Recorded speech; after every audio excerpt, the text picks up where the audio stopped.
Brothers and sisters, this week we postponed the discussion of Surah Al-Isra because of the occasion of Arba'in and focus on the glory of this day, today, the 40th day after Ashura. We'll be talking about Surah Al-Isra, and that is Al-Quran, As-Samit, the silent Quran. And today we'd like to talk about Al-Quran Al-Natiq, Ahlul-Bayt. And Arba'in is an occasion, and the month of Safar in general, that the Prophet, peace be upon him, said, "Man basharani bi khuruj al-Safar ubasharhu bil-Jannah." The month of Safar has been a very tough time for Ahlul Bayt, and Ahlul Bayt experienced difficult days during the month of Safar. One of the occasions of today is visitation of the grave of Imam Hussein alayhi salam by Jabir ibn Abdullah al-Ansari. This man was old and he was blind. He asked Atiyah to help him, to show him the grave, the site where the body of Imam Hussein was buried. But Jabir, as a lover of Ahlul Bayt, he tried to show his maximum courtesy. He is visiting the Imam. The Imam is not alive physically, but still the courtesy to be shown to Ahlul Bayt is very serious. He made a ghusl in Furat. He changed his clothes. He put perfume. And he started walking slowly towards the grave. And when he touched the site, he started takbirat, calling Imam Hussein repeatedly and expressing his salutation as salam. Assalamu alayka ya Abu Abdullah, ya Hussein, ya Hussein, ya Hussein, and saying Allahu Akbar at the same time and expecting an answer from Sayyid al-Shahda. But then he answered himself. In the beginning he said, Habibun la yujibu Habiba. Why there is no answer? And then he told himself, Jabir, you want an answer from someone whose head was separated from his body? You don't know what happened to Imam Hussein. Whether the Ahlul Bayt visited the graves of the martyrs the same day, we are not sure. Because the distance of Karbala to Damascus, to Damascus, there are 40 stations. On those days, they had to go through 40 stations, and probably took more than time. So it's kind of impossible that they could make it 40 days after Ashura. But for sure they made it somehow, sometime, whether later on or whether on the Arba'in of the next year. For sure they make it, but the time is not clear. But the fact that Jabir visited the grave on Arba'in, the first Arba'in, the possibility for that is very, very strong.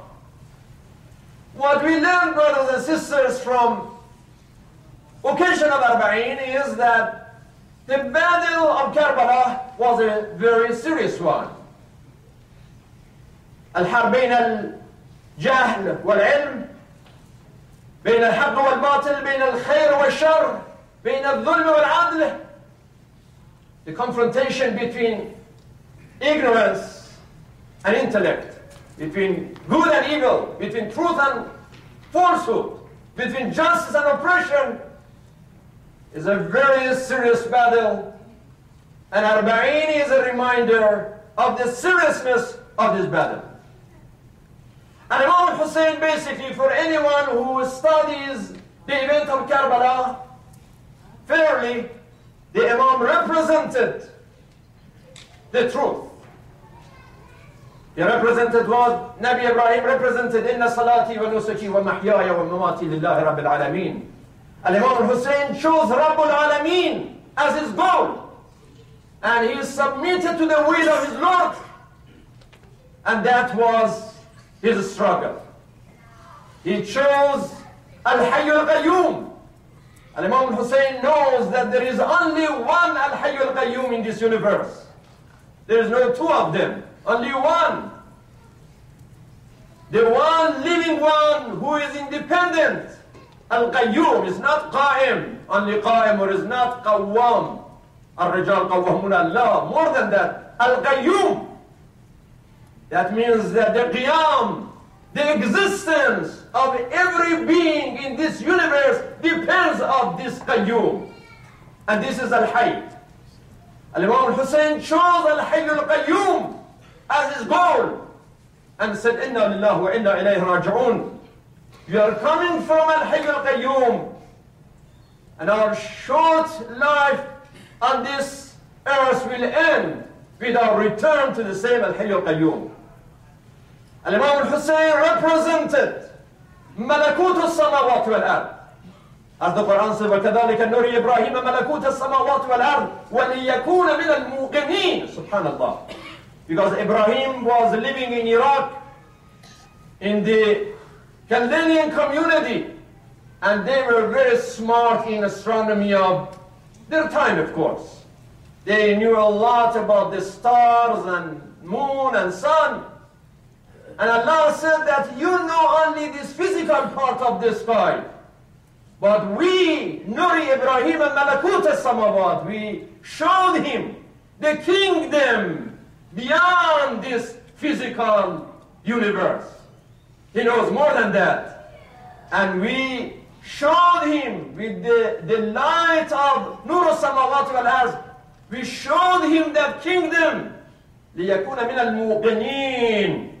Then Ibrahim gets to the point of al-yaqeen. And when you are one of the muqineen, that is the point of perfection. We don't want to go farther than that. If you are one of the muqineen, that's all you need. And Imam Hussein alayhi salam, he is one of the muqineen. And this is why, despite of all the sadness and suffering and torture on the day of Ashura, he's saying, Hawnun alayya ذَلِكَ أَنَّهُ بَعَيْنِ اللَّهِ. When they are killing that baby, Imam said, I can tolerate that. I can take it because I know أَنَّهُ بَعَيْنِ اللَّهِ. God is watching. And that makes my heart full of peace when I know that He is witnessing and He knows what is going on. Yes, brothers and sisters, Arba'in is a reminder of the absolute brutality that Ashura and Karbala were of the most brutal cases of crime in the whole human history. How come that they come and they deprive people from water, from food,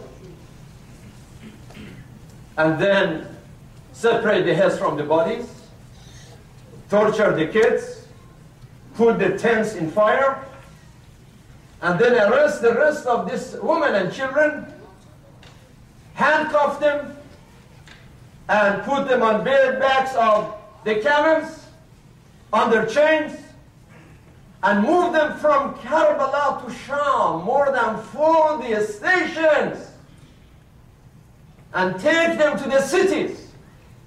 All the torture and physical pain was not enough. Now they are insulting them that they are Khariji and they are like terrorists and they are awful and they wanted to do something evil and they failed.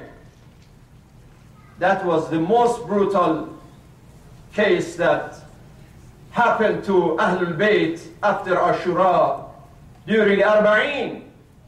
But nothing could break the determination of Zainab and Zain al-Abidin alayhim as-salam, that despite of all these pains and difficult days, they are still strong, and they made those demonstrations those lectures, those revelations, both in Kufa and Sham, in front of the people, and even in the palace of Yazid ibn Muawiyah. Assalamu alaikum ya Ahl Bayt Rasulullah, ala shababikum wa shuyukhikum, wa zahirukum wa batinukum wa arwahikum wa ajsadikum, wa rijalikum wa nisaikum. You were the heroes from heaven for humanity. Our salutations to you, O Ahlul-Bayt alayhim salam. Did the enemies, despite of all these tortures, could they silence the voice of heaven, the voice of Ahlul-Bayt? No way. يريدون ليطفئوا نور الله بأفواههم والله متم نوره ولو كره المشركون ولو كره الكافرون. They failed to extinguish the light of the sun of heaven with their mouth, with their insult, with their sword, with their soldiers. They failed. Look, after 1400 years, those Yazidiyun who continue the same devil thing. How many times Mutawakkil tried to destroy the grave of Imam Hussein? How many times Saddam Hussein tried to destroy it and stop people from loving Imam Hussein, from visiting the shrine, from following his teachings? But what happened? Even today, from Karbala, from those Takfiriyun, the Sayyid al-Muqawwama in his recent message to Ulama al-Arab and Ulama al-Islam warned them of their silence. Obviously, there are some evil intelligence agencies behind these criminal terrorist attacks in Iraq, in Pakistan. But of course, those who do these things are those foolish, brainwashed Takfiriyun who think they are doing something for God, they are doing something for Islam. And Sayyid al-Muqawwama warn ulama al-Islam, where are you? Why are you silent? Can you imagine if these crimes against humanity were committed by the Shia community? We would have thousands of fatawa of takfir against the Muslim community.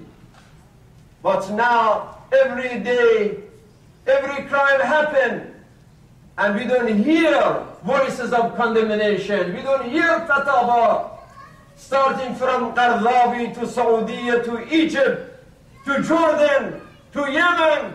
Other ulama al-Islam looks like it's normal that those brainwashed, silly people go and they even sometimes kill themselves. Like in Karbala yesterday, day before yesterday, more than 150 people either killed or wounded in Karachi. From Karbala to Karachi, people were killed because of participating in Arba'een ceremonies.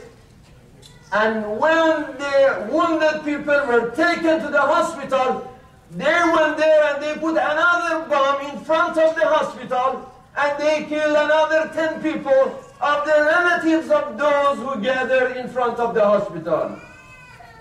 What kind of hell, what kind of ignorance, what kind of devil is this of killing innocent people? But despite of all of these crimes that started from Yazid at that time and continue till now, could they stop the voices? Well, the reaction is that I heard more than 8 million people gathered in Karbala today.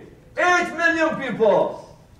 Some of them just walked from other countries, from Gulf countries, from Iran, from other areas, from inside Iran.